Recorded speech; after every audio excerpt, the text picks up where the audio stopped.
Hello and welcome back to Aetheral Space 9.32 Zeroth. We are back. Hell yes. I think Zeroth will win. This will be the end of Aetheral Space.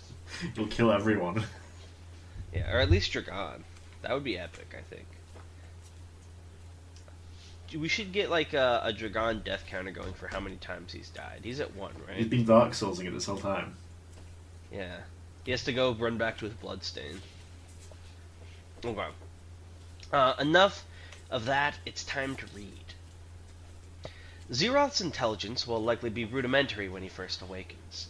He is a composite of the bodies and minds of 16 individuals, and will need to be prompted to recall information present within his brain. This is a simple matter, though. Once he recalls one piece of information, he will naturally remember other things branching out from that original source. It should not take long for him to become an intellectual powerhouse. Did you ever read the Unwind series? No. Do you mind if I interrupt this to give a quick anecdote? Would a bit short on time, but sure. Okay, never mind, that's fine. My recommendation on his initial training? I'd say an extended battle against a strong opponent. Nothing wakes someone up like a fight for their life, after all. Project Zeroth. Instructions for use. The light reflected off of Zeroth's bald head as he stared at their Yeah. group. His dull eyes and screwball. Also, don't forget to fix the Royal Road version. Okay, cool. His arms hung limp at his sides, but the sheer size and thickness held the promise of violence all the same. He's waiting for us to make the first move, Dragon realized. He isn't smart enough to take the initiative. The best thing to do would be to disappear into Gemini World, reappear behind Zeroth, and pelt him with enough Gemini shotguns to reduce him to mush. While he was doing that, Bruno, Serena, and Wormcat could hit him with their own attacks. In short, they'd beat the shit out of him. Dragon wasn't sure exactly how strong Gertrude's monster was, but with the chills going down his spine, he wasn't taking any chances. He went to take the first step forward, only for Bruno to stop him by placing a hand on his shoulder. Bruno? Dragon asked, turning to look at his friend. Bruno's face was locked into an expression of solid determination. His eyes were locked onto the figure before him. As Dragon watched, a stray spark of purple aether zipped through his blonde hair.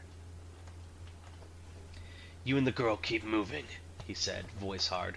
Like you said, search out from here. Me and Serena will deal with this guy. But they'll be torturing that Muzazi guy, right? We can't sit here wasting time, leaving someone in that kind of situation. Bruno's shattered hand tightened slightly on Dragon's shoulder. Go get him, okay? Dragon went to open his mouth. He went to say that it was a foolhardy plan. He went to say there was no guarantee Bruno and Serena would win on their own. He went to say he could come up with a much better strategy. But then he looked at Bruno's eyes and he quietly nodded. Don't die, he whispered, slapping his own hand on Bruno's shoulder. Bruno smirked. Same to you. They stayed there for just a moment more, and then Dragon forced himself to break away, running with Wormcat away from the imminent battle. He'd find Muzazi. He'd break him free. And then he was coming right back. Bruno sighed, cracking his shoulder as he turned back to his waiting opponent. I talked a lot of shit back there, he said wryly. You do look strong, though. I'm a little worried. Zeroth did not respond. He simply continued to stare at Bruno, eyes unblinking, like a machine waiting for a command. There'd be no conversation or negotiation there. In situations like this, in places like this, the only thing people could do was kill each other. Serena, Bruno muttered to himself. Little help here? He felt the sensation of alien lips pulling his mouth into a grin as Serena took the wheel. Sure thing, Bruno, she said cheerfully.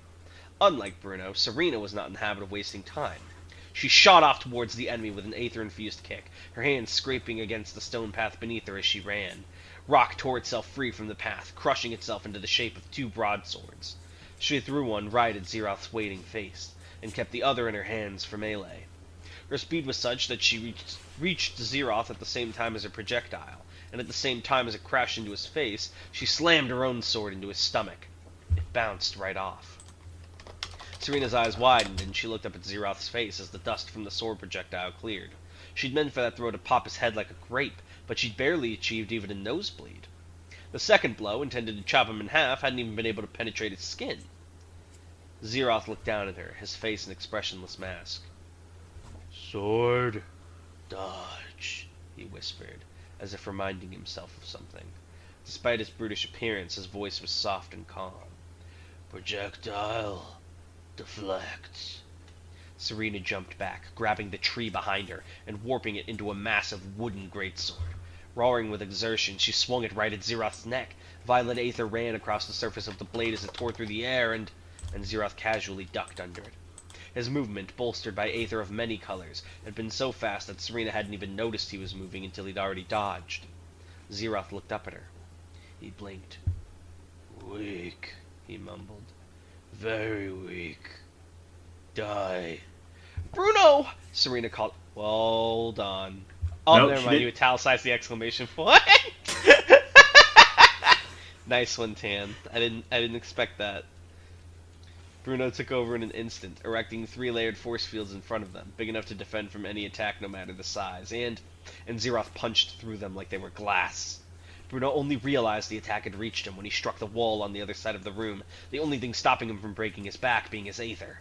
He pulled himself free, chunks of debris falling from the indentation he'd created, his entire body aching from the blow.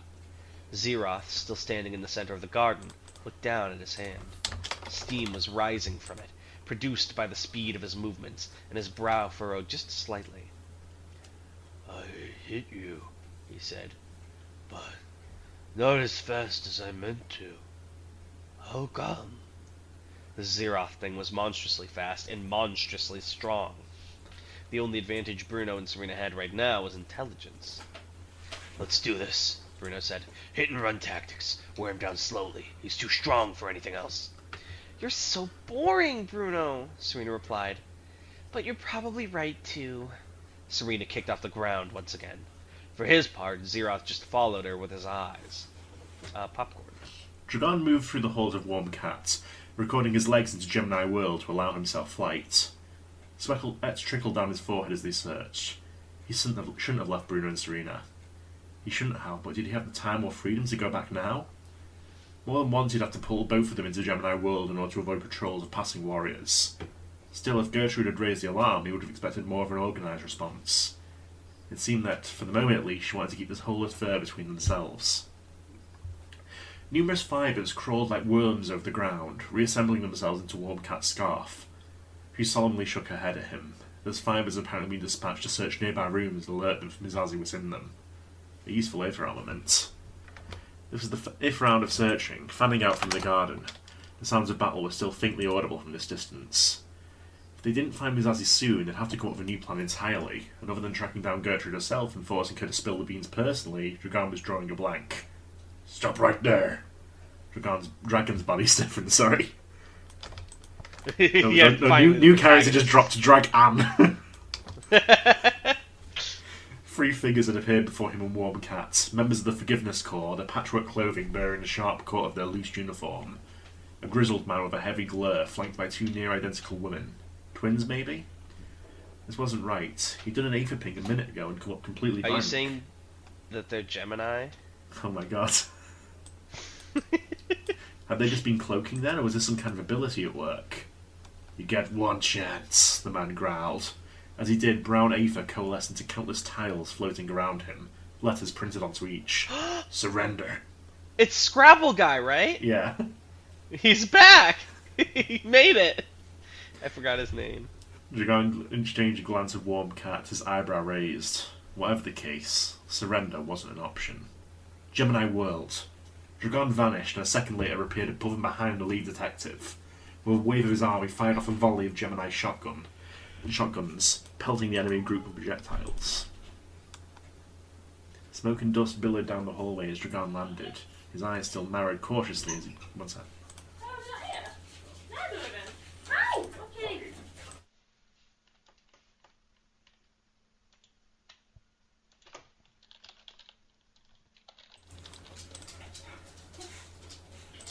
Sorry about that, what are they? At the last sentence of that paragraph, smoke and dust billowed. Sorry, I'm completely lost. Smoke and dust billowed down the hallway as Dragan landed. His eyes still narrowed cautiously as he peered to see what had become of his enemies. The smoke cleared. Dragan sighed. It was never that easy, was it? The tiles had slotted together in front of the detective and his companions, forming a square shield that had defended them from Dragan's shots. The man himself was tapping his fingers against the tiles in front of him. Dragon couldn't tell which exactly, as the sides facing him were blank, but it was a safe bet that it was part of his ability. Well, they'd been careless all the same. When they'd erected this shield, they'd left their backs wide open. While Dragon had acted as a distraction, the time for a sneak attack had come. A moment passed. No sneak attack came. His eyes slipped behind his enemies to where Warm Cat was perched on the floor. It was difficult to tell through her scarf, but he swore he could see an outline of her grin through the fabric. She took a step back. Just like the tiles before him, terrible puzzle pieces clicked together in Dragon's mind. They didn't have the same mission as Warm Cat, did they? They had the exact opposites. They were here to save a toy Musashi, and she was here to... That confirmed it. This Dragon person didn't have the ability to negate Aether. If he did, he'd have just used it to negate his enemy's ability rather than attacking with those blue shots. He must have used some other kind of trick, hidden Neverwire or something, to disable her Aether before. So long as he wasn't in close range, it seemed he wasn't a threat. That was fantastic. That was really, really fantastic. After all, Olga already knew where her prey was. Patriota had told her just a few moments ago. "Wait!" Dragon cried. Too late.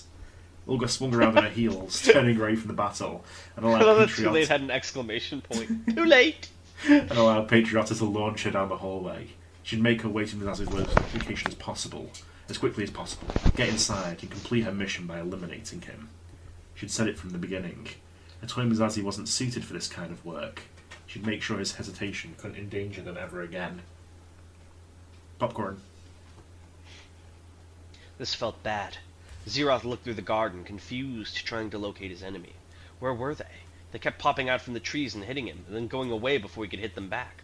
They were weaker than him, but he still couldn't beat them because he couldn't hit them. It was annoying. He didn't like this. It felt bad. He'd like for it to stop. How come it was still going? How could he stop it from happening? A door creaked open in his mind. The voice in the tank had told him. He had been born with a special power. All Child. The power to control his body however he wanted. He could turn off pain. He could produce he could make stuff inside his body. He could do things with glands. Smack! A blow hit in the back of his head, and he stumbled forward. By the time he swung his fist back around, the enemy was gone again. He rubbed the injured spot. It didn't hurt too much, but he didn't like pain. It felt bad. How did he make it stop feeling bad? The problem was the trees. The problem was the bushes. The enemy was using them as cover. If he got rid of them, he'd get rid of the problem. But how did he get rid of them? It would take too long to get rid of them one by one. Besides, it would be a pain, and it would let the enemy attack him more while he was doing it. He needed a way to get rid of them all at once. Smack! Zeroth ignored the blow to the back of his leg, even as it made him drop to one knee. He'd thought something a second ago, hadn't he? What had it been? All Child. The ability to control his own bodily functions. That was the key to it. On the places on his body where it hurt, it was warm. That was because of body heat.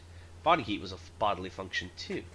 More doors were opening in his mind, like things he'd once known and now forgotten. It was like he was waking up from a long nap. Smack! Another strike to the base of his spine, but Zeroth had other things on his mind. His power was Aether. Yes, Aether. He could infuse it into things to make it stronger. He could infuse it into body heat to make it much, much stronger. Still on one knee, Zeroth placed his hand flat on the ground. And then... All Child. Body heat intensified in his body to the warmth of an inferno, was pushed out through his hand and exploded through the room. There was a yelp from behind him as the enemy was blown away by wave after wave of heat. The air around him rippled from the sheer temperature, and the plants around him began to smolder as the heat spread further and further out. But no, this wasn't enough. Zeroth took a deep breath and let it loose. That did it. Every piece of vegetation in a meter around him was instantly incinerated, and one by one those further away began to burst into pillars of flame as well. Smoke filled the air, and sprinklers automatically began to rain down, but the heat was enough to vaporize the liquid before it could reach the ground.